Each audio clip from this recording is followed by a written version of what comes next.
Greetings.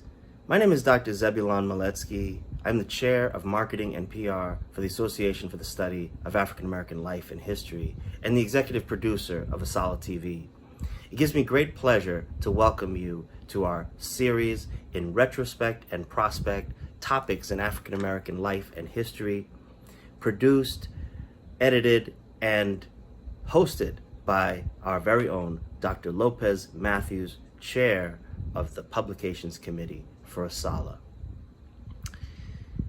Dr. Lopez writes, in remembering Dr. Carter G. Woodson, Mary McLeod Bethune wrote the article, The Negro in Retrospect and Prospect. In this piece, she examined the past, foretold the future, and issued a challenge to the post-war informed and educated Black American citizenry. In this spirit, we speak to interesting figures in the Black community to discuss the past, the present, and what we imagine the future will hold. We hope you'll continue to join us and enjoy this series. Thank you.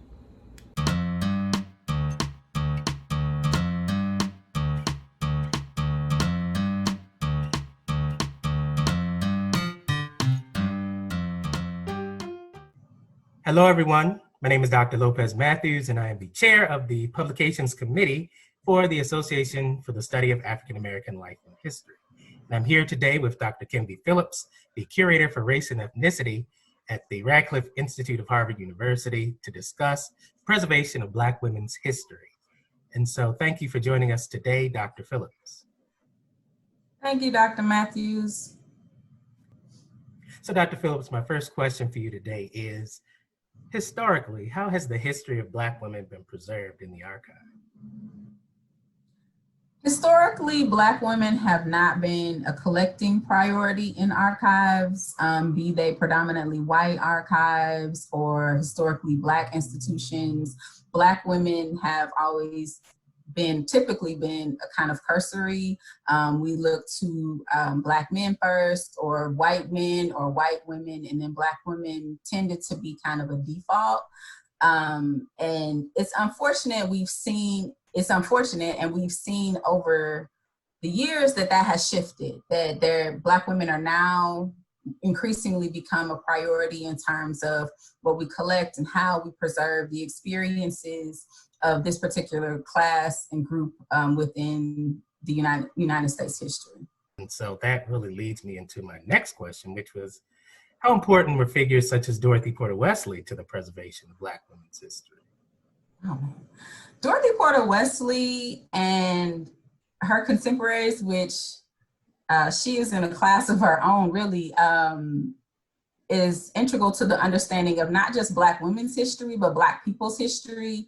Her work in classifying or reclassifying a cataloging system so that understanding a Black experience is not monolithic, so you can understand that there's an expanse, that we have experiences that go beyond just being Black, that we are Black while we do all types of things and have all types of experiences, and to be sure that we can see those things and researchers can access that information is pivotal in understanding our experience. And Dorothy Cory Wesley was a pioneer in making sure that we understood how to not just collect material, but to describe material and also locate that material so that we can have access to these experiences. It's one thing to say that we're keeping these things and we're keeping them safe, which a lot of places do. It's another thing to say that we're keeping these things, understanding these things, able to describe these things in a way that scholars, researchers, and everyday citizens can go back, reach back, and have access to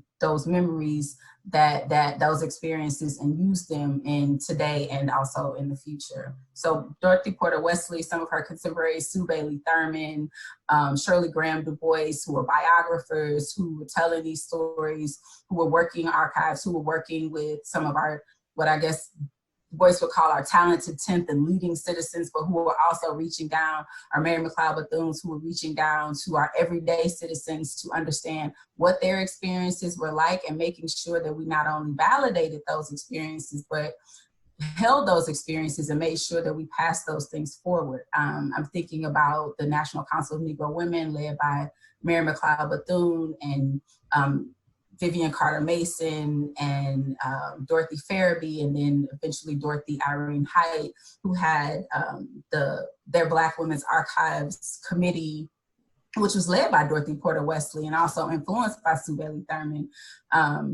who had the Afro-American Woman's Journal, which was both a vehicle or to reach out to their membership, but also to chronicle their experiences. And I'm thinking about their historical cookbook, where they asked their members and community members to contribute recipes, but with those recipes, they also contributed stories, life stories, stories about the experiences of those who they shared that food with, or those who passed those recipes down to them, so that we have memory not just in what we eat, not just in the story, but we're putting those things together and having a chronicle of our culture. And so this is the work of women, of Black women.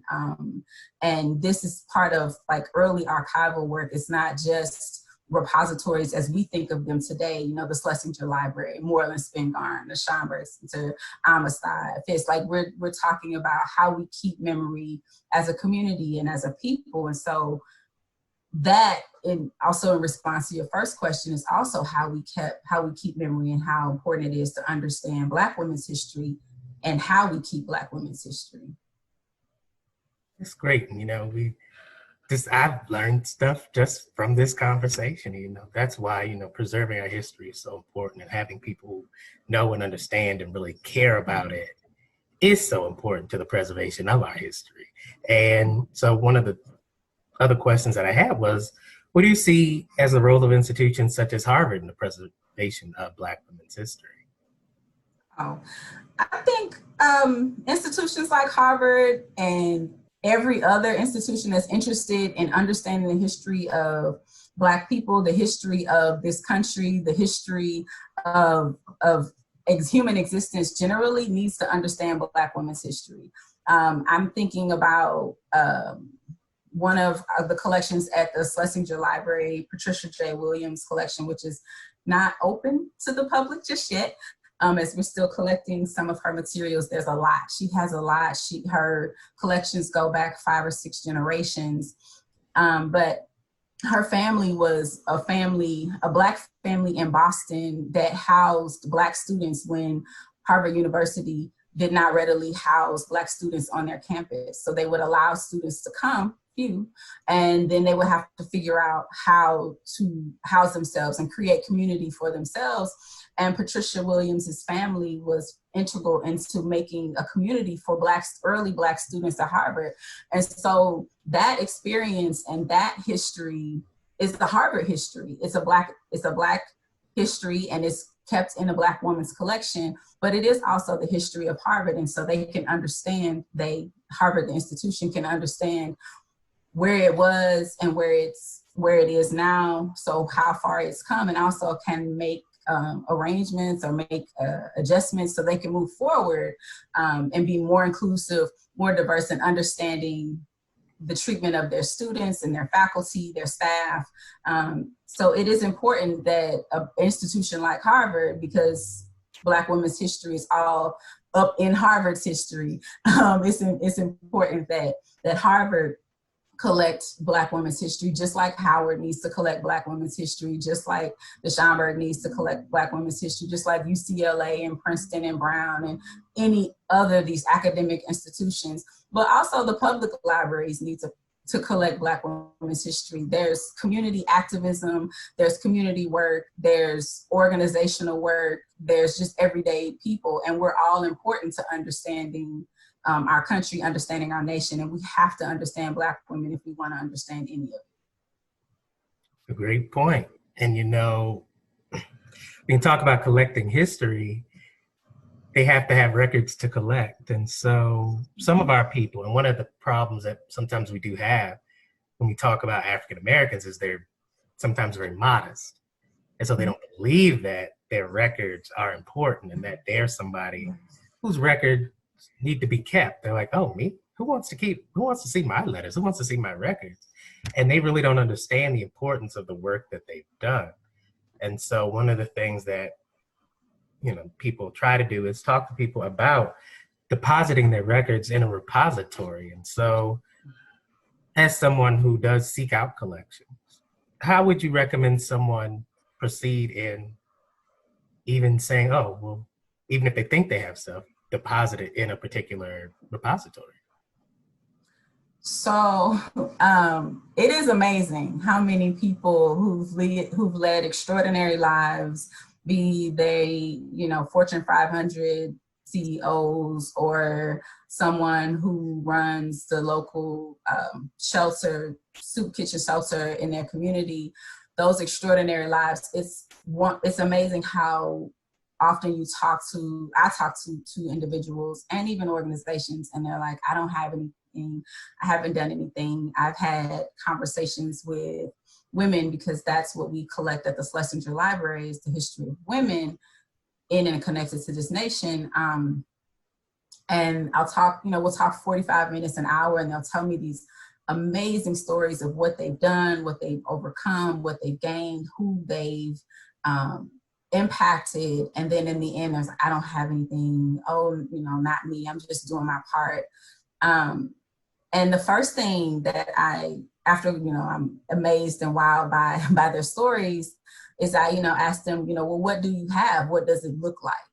Because one of the things that we're facing as an industry, archival industries, is to figure out, what do we keep and what does it look like? Because what's important to me may not be important to you, or you may not see the value in keeping what I think is valuable because it tells my story, because you don't have anything like that. So we're in this place where traditionally, when you think in terms of, which is one of the reasons why Black people and Black women particularly, their papers weren't kept early on, is because oftentimes they don't look like the traditional papers. Maybe you don't keep a diary every day. Maybe you don't have a whole cache of letters that you corresponded with your best friend or your colleague or your neighbor, your sister, your mother, but maybe you have sketches. We have the papers of Dorothy West at the Schlesinger Library, and in her collection is one of the things that I think is absolutely amazing. She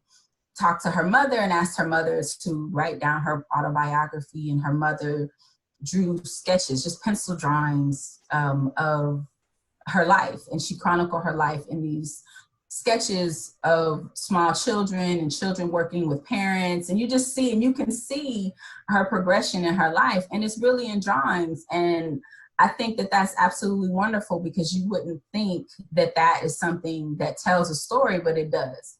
That's maybe something that traditionally you wouldn't have kept as in the archival profession. Like, no, this isn't a letter, this isn't a document, this is something, a photograph, this is something that needs to really be interpreted, but actually it doesn't. It's quite obvious what she's saying in that document. And so, in talking to folks, I would say, let's talk about what you have and how you've documented your life. Where are the evidence? What's the receipts for what you have done and what you have accomplished and what you've been able to do? And then I would ask, where are you located? Are you in the South? Are you in the North? Are you in the Midwest? Are you in the West? And what repositories are available to you in your local community? Because when people look for you, you don't necessarily, if all of your work is in Boston, you may not want to go to St. Louis to deposit your papers, because who's going to look for you there? And then you want to ask, well, who works? Well, once you've identified some places, you want to ask, who works there? Who are the people that will be caring for your things? Because when you turn over your papers, they don't magically just appear in boxes. Somebody has to go through them. Somebody has to describe them. Somebody has to arrange them. And in their descriptions and in their arrangement, they have to be able to understand you and understand your life, understand what you've done. And so you want to make sure that you have somebody that, if they don't already have knowledge of you, your community, your background, that they're able to get that knowledge and be informed when they make those descriptions. We have a great deal of unknown individuals. Those photographs of unknown woman, unknown child, and encounter it and you're like, wait, I know exactly who that is. Why didn't the person that put this together know who this is? And I'm not blaming archivists who are doing description. Everybody can't know everything. So, you know, maybe that just wasn't in their wheelhouse when they were doing that description, but you want to talk to somebody who is interested enough to find out, who will have the traffic and the researchers to come in and interact with your things, who may be able to help them and say, oh, you know, you've identified this as unknown. This is actually Rosa Parks. That's the real thing. You know, this is actually Mary McLeod Bethune. That's the real thing. You want to be able to have that. So that's the thing you want to ask, you want to consider. And you want to consider, you know, how long has this place been around? What is the likelihood that they're going to be around in the coming centuries? Because that's how we think. We think centuries back and we think centuries ahead. We want to make sure that we keep the materials that are talking about what was happening 200, 300 years ago, and also that we'll be able to talk 200 and 300 years from now to new generations. So you want to keep all those things in mind, and all those things are very important. And sometimes you may have to make a trade. You know, if a place doesn't have state-of-the-art equipment and state-of-the-art facilities, maybe they have the subject matter expertise that is going to get your materials described in such a way that they'll see the light of day, you know, or, you know, they don't have those things, but you know that they'll be around. And so maybe they'll hire somebody in the future that can figure some things out. And also you just want to make sure, like I said, in passing, that wherever you go, that you are put in a place, and I'm saying you because your papers are an extension of your life, and you want to make sure that wherever you go, that they respect your papers and your legacy like they will respect you, you know. And if they don't respect you, I don't know what that doesn't look good for your papers. Exactly. But you want to make sure that they'll see the light of day. There's no reason for somebody to have your papers, the evidence of your life, and nobody ever sees it again. So those are all things that you want to consider when you're thinking about where to put your papers.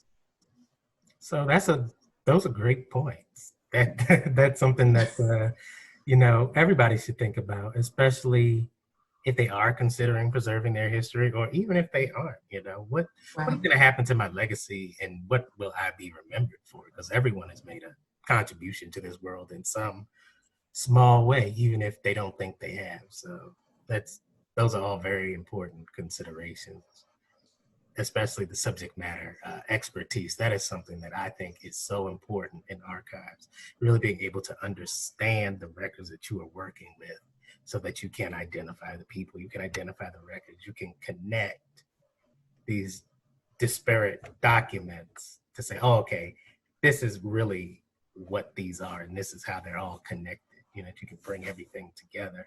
And so one of the things that I've been thinking about is just, given our current, you know, national situation with the COVID-19 pandemic and the uprisings across the nation, how do you believe the archival field and the preservation of Black women's history might change in the future, considering everything that's just, the world is changing so rapidly?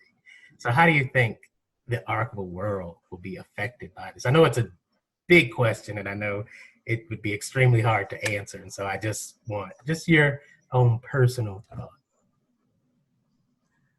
That is a big question, and it is a hard question. And I see from colleagues across the field who are talking about, you know, the inherently racist or white supremacist ideologies that bring us to these bad descriptive policies and practices, some of the, you know, policies and practices that cause us to collect something as opposed to something else, or, you know, our ability to hire individuals who fit the diversity category, or who can speak to our needs to have a more expansive and inclusive understanding of our history and our culture as an entire community, as an entire country.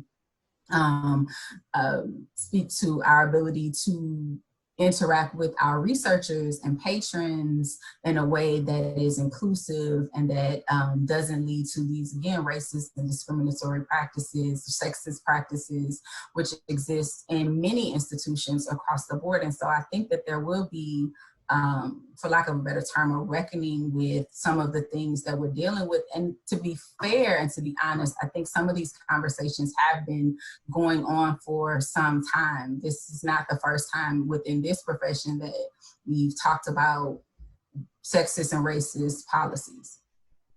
That being said, I was talking to a colleague the other day, and we're trying to figure out, you know, where we fit into the current climate and what our role is as workers in cultural heritage and keeping memory, and how we do that. And back to the idea of Black women's history and the importance and the role of Black women's history, and also keeping our memory, it's incredibly important. We see a lot of the protests and unrest, and rightfully so. They're calling on the words of Malcolm X and Martin Luther King Jr. Rightfully so. They're calling out the names of the brothers who have been slaughtered by the police. Rightfully so. And there is a call, and they're also calling out the names of the sisters. Rightfully so. And there's a call to do more of that. There's a call, I've seen a moment of, we're calling on Martin Luther King Jr. and Malcolm X, but we need to be calling on Ella Baker. We need to be calling on Fannie Lou Hamer. We need to be calling on Septima Clark. These are women who've done this work as well, and who were the organizers and oftentimes brainchilds behind some of these tactics that we're seeing that are working. That are difficult, that are hard, but that are working and have worked. And we need to make sure that we keep those memories alive. And so you think in terms of the women who are out there organizing now, and the women who are putting their lives and their bodies on the line for the cause, for Black lives, it's important that we remember them and remember their work. I think that we have a lot of work to do in terms of making sure that we document what's happening. And I think it's phenomenal what the protesters are doing in terms of documenting what they're doing and documenting their work. And I'm recalling a conversation or a talk that I heard Kathleen Cleaver give 2 years ago about her work with the Black Panther Party and her work as a historian for the Black Panther Party. And she said that work was birthed out of her desire and her need to document what was happening on the front lines of that movement at that particular time, to protect those folks, those men and women who were out there saying, so that they couldn't be lied on, so that we could know exactly what happened. So there was evidence of what was happening, and it has grown into a wonderful archive, a wonderful record for history, but it was first out of this need to protect. And that's what they're doing right now. And that's what's happening right now. And so her papers are going to go into a repository, and so the folks can see in the future what happened then, and what, how it transgressed and transpired into something now. And so what's happening now will go somewhere, and we'll have to keep it. I know there's been a call, and folks are talking about, what do you do with your things? What's happening now, what's being documented now, will need to go somewhere. It may look very different from a Kathleen Cleaver kind of collection. It may be a collection about whatever folks choose to call this moment when the time is right to call it something. And it will be probably a collective or a composite collection that goes many places, that's not owned by any name, like in the spirit of what the Black Lives Matter movement, which was, organized by 3 Black women, without kind of leadership, without kind of name, like, which I think is awesome and interesting, in that, it's calling everybody to task to be part of and to take ownership, those who can and should, and then, without the onus being on one individual to take credit or to take blame. So I think how we're gonna move forward, I'm hopeful, and I'm working towards being a better instituting better practices, making sure that we take better records, that we're more careful about our language, we're more careful about what we keep, about what we don't keep, how we talk to each other, how we treat one another, both while we're processing papers, but also while we're interacting with donors, while we're interacting with researchers, how we make things available. All of these things are things that need to be addressed and need to be shifted.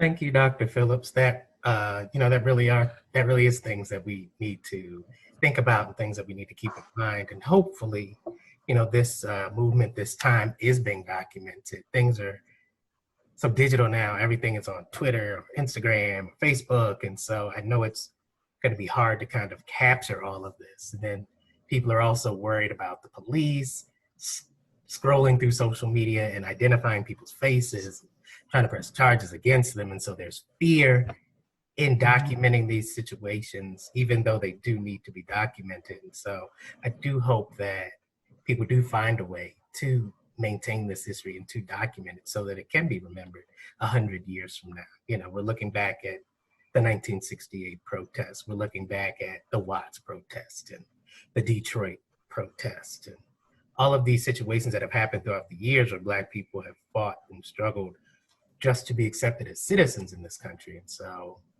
all of these things need to be documented. All of these things need to be remembered. And so I hope that we do find a way to preserve and document these histories. And so I would really want to thank you for talking with me today, because you've just been very illuminating. And I always appreciate when we talk and we have these discussions, because they're always so thought-provoking, and just we could go on for hours, but I know that we do not have time for that. And so I just want to thank you for joining us today. And I want to thank everyone who was watching this video, and hope that you have definitely learned something today and think about depositing your papers somewhere so that we can remember you in 20 and 30 years. So have a great day.